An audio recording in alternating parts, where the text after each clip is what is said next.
मंत्री होते हैं उनको पैसा देती कंपनियां और कंपनियों के हिसाब से वो कानून छाप रहे हैं। अच्छा, जानबूझ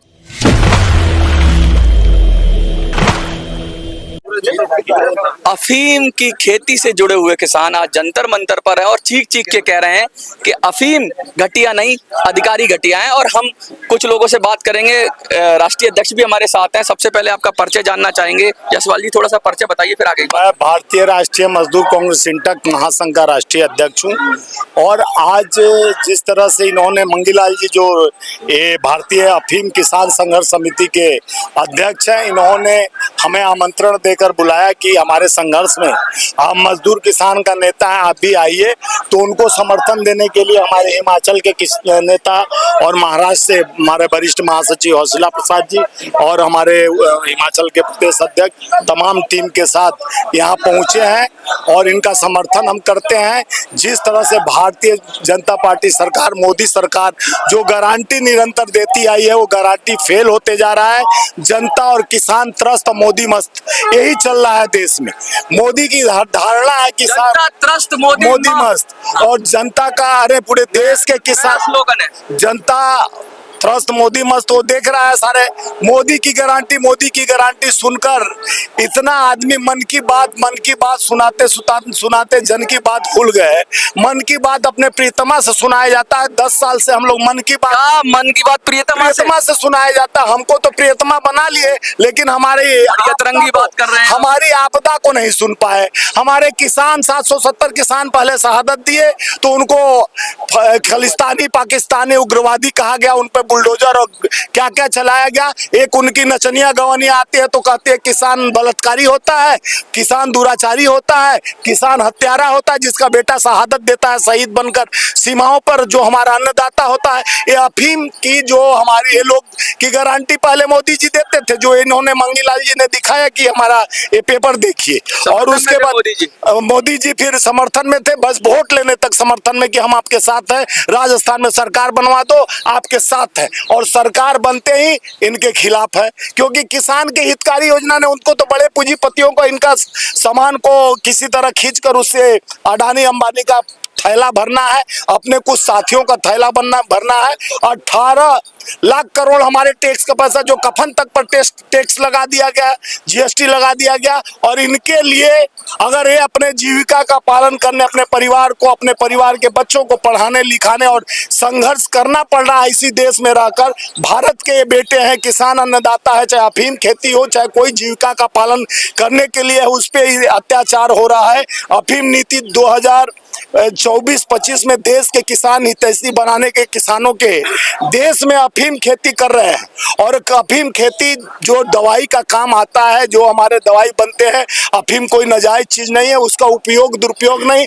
कुछ अधिकारी भ्रष्टाचार में लिप्त होकर मोदी जी और भाजपा के जो राजस्थान सरकार है, मैं उसका घोर निंदा करता हूं कि अगर ये संघर्ष इनके साथ हम मिलकर कदम से कदम बढ़ाएंगे, संघर्षों के इस साया में असली आजादी पलती है, इतिहास उधर मुड़ जाता है। जिस ओर जवानी चलती है उस ओर जमाना चलता है। ये जवानों की नहीं, किसानों की बात है। जिस तरह से जवान त्रस्त है, उस तरह से किसान त्रस्त है। किसान त्रस्त है और बहुत ज्यादा मजदूरों की बात कर रहे हैं, किसानों की बात कर रहे हैं।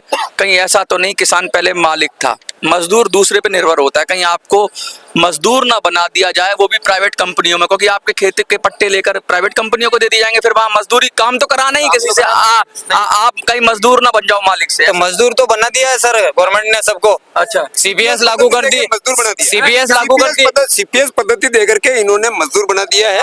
हम लोग तो सिर्फ खेती करेंगे, पाणत करेंगे, हुड़ा ताड़ेंगे और माल मुनाफा सारे नेता और अधिकारी खाएंगे। ये सीपीएस कंपनी इन्होंने इसी वजह से लागू किया। तो हम सीपीएस पद्धति को हटाया जाए। सीपीएस पद्धति जो अभी इन्होंने थोपा है, पिछले 2 वर्षों में थोप दिया है, और पिछले 2 वर्षों का डोडा का ये अभी तक हिसाब ही नहीं बता रहे। दादा है कि नहीं है?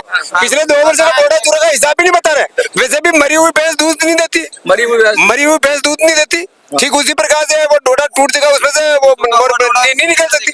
इन्होंने जानबूझ कर किसानों को कंपनी में मजदूर बनाने के लिए सीपीएस पद्धति डाला है, उसको बंद किया जाए। अच्छा आप बताइए थोड़ा अच्छा पूरा इसको पूरा कहते क्या है ये जो सी मैं गोपाल धाकड़ ये बताना चाहता हूँ ऑडियंस के मन में जिज्ञासा होगी ये सीपीएस का राग अलापा जा रहा है, ये सीपीएस यही क्या? मैं भी पूछना इसमें ये कि परंपरागत अफीम खेती में होता है कि जो डोडा पकता है उसके बाद उसमें चीरा लगाया जाता है, सुबह दोपहर में चीरा लगाया जाता है, सुबह उसके दूध को इकट्ठा किया जाता है, अफीम का दूध निकलता है। हाँ, तो उस दूध को 1 महीने तक प्रक्रिया चलती है भाई, दिन में चीरा लगाते हैं, सुबह उसको इकट्ठा करते हैं, अच्छा। उसको लुवाई चिराई बोलते हैं। हाँ। और सरकार ने एक नियम निकाला कि ये जो लुवाई चिराई तो इसका रोजगार बन रहा है। हाँ। तो सरकार ने नियम लेकर आप अफीम की खेती करोगे, डोडा खेत में खड़ा रहेगा, हाँ। उस डोडे को आप चीरा नहीं लगा सकते। लेकिन अगर कोई पक्षी खा गया तो उसमें भी अधिकारी आपको वो मतलब आप चीरा नहीं लगा सकते? चीरा तो नहीं लगा सकते, नहीं लगाएंगे। क्यों? ठीक, सरकार ने नियम ही ऐसा निकाला आप चीरा नहीं लगाए, तो हम उस डोडे से डायरेक्ट अफीम निकालेंगे। वही भाई अभी वही बात कही गई कि मरी हुई भैंस से दूध नहीं निकलता, उसी प्रकार जो डोडा जो आज चीरा लग रहा है कल उसका हो रहा है, फिर 2 दिन बाद फिर उस डोडे पे चीरा लगेगा। एक बात कहूँ, जी। जब हम एक्सरसाइज करते हैं तो हमारी शरीर की मसल्स टूटती हैं कुछ, फिर उससे दुगनी गति से शरीर रिपेयर करता है तो मसल्स ज्यादा बनती है, इसलिए बॉडी बिल्डर बन जाता है। यही अफीम में होगा कि जब चीरा लगाओगे आप तो थोड़ा निकाल लोगे उसमें से, तो फिर दोबारा और ज्यादा बनेगा उसमें माल। लेकिन वो बंद कर दोगे तो वो कमजोर हो जाएगा अपने आप। बिल्कुल। हाँ, तो फिर वो सरकार कह रही है कि वो डोडे को आप खेत में खड़ा रखिए, जब हमारे अधिकारी आपके खेत में विजिट करें तो उसको बात है, उस डोडे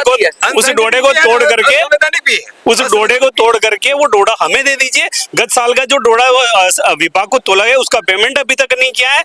लेकिन सरकार ये तो कह सकती है भाई जो आपने दूध निकाला वो मतलब अफीम का दूध या जो कहते हो चीरा लगा के, उस पर तो कोई निगरानी कर सकती है या खुद ले सकती है, लेकिन ये कहे कि चीरा ही मत लगाओ, ये तो उल्टी बात है। ये सरकार को किसानों को मजदूर बनाना है, सीधी बात है। मतलब उसका आर्थिक गुलाम बनाना है कि किसान आवाज नहीं उठा सके, किसान गुलाम बना, ये तो इससे तो प्रोडक्शन भी घट जाएगा। बिल्कुल घटेगा। और इनके पास अभी तक वो टेक्नोलॉजी अभी तक नहीं आई कि उस सूखे हुए डोडे से अफीम या मॉर्फिन निकाल सके। कोई साइंटिफिक स्टडी तो नहीं है कि चीरा लगाने से घटिया हो जाता है माल या चीरा नहीं लगाने से अच्छा हो जाता है? वो चीरा नहीं लगाते उसमें ऐसा कोई नियम, उसमें जो पोस्त दाना बैठता है, जो डोडा चीरा लगाता है उसमें जो पोस्त दाना बैठता है उसकी क्वालिटी बढ़िया बैठती है, लेकिन जिसमें चीरा नहीं लगता है उसका पोस्त दाना भी सस्ता बिकता है। अच्छा मतलब जो चीरा जिसमें लग जाएगा वो बेहतर हो जाएगा। बिल्कुल। और उसको चीरा तो इसका तर्क क्या देते हैं सरकार को? सरकार को तर्क ये है, सरकार के जो मन में है वो बता नहीं रही है। सरकार के जो मंत्री होते हैं उनको पैसा देती कंपनियां और कंपनियों के हिसाब से वो कानून छाप रहे हैं। अच्छा, जानबूझ के आपके माल को घटिया करने की, खराब करने की कोशिश की जा रही है। ये सीपीएस का कानून इसीलिए छापा गया कि पहले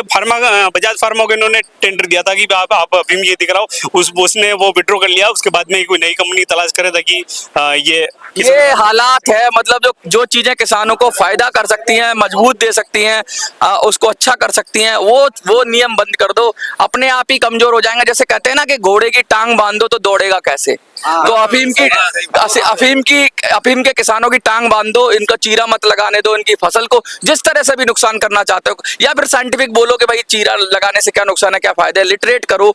और क्या चीरा नहीं लगाने से अच्छी हो जाती है फसल? अच्छी हो जाती है तो अच्छी क्यों नहीं हो रही है? ये तो कह रहे हैं चीरा, अब ये क्या कह रहे हैं, ये इनका अनुभव बोल रहा है। सरकार का क्या बोल रहा है? सरकार का कोई साइंटिफिक स्टडी की है? क्या किया है हमें नहीं पता, आपको पता है तो जरूर कमेंट में बताइए। और सरकारें क्या इस देश को फिर से गुलाम बनाना चाहती हैं? सरकारें क्या ये चाहती हैं कि बड़ी बड़ी प्राइवेट कंपनियों के हाथ ये देश बिक जाए और फिर वो करें तो सही, ना खाता ना भाई, जो सरकार करे वही सही? कुछ भी नियम बना दोगे, कुछ भी उल्टा सीधा नियम बना दोगे और किसान चिल्लाएगा, तो ये सरकार इस देश की जनता से चलती है, ये सरकार को जनता बनाती है। और ज्यादा अत्याचार करोगे तो कहीं ऐसा ना हो कि 300 400 की बात करने वाले 250 से भी नीचे समट गए, कहीं ऐसा ना हो बोरिया बिस्तरा बांध के सरकार पैक कर दे। आपको क्या लगता है? देखते रहिए मिनी संसद।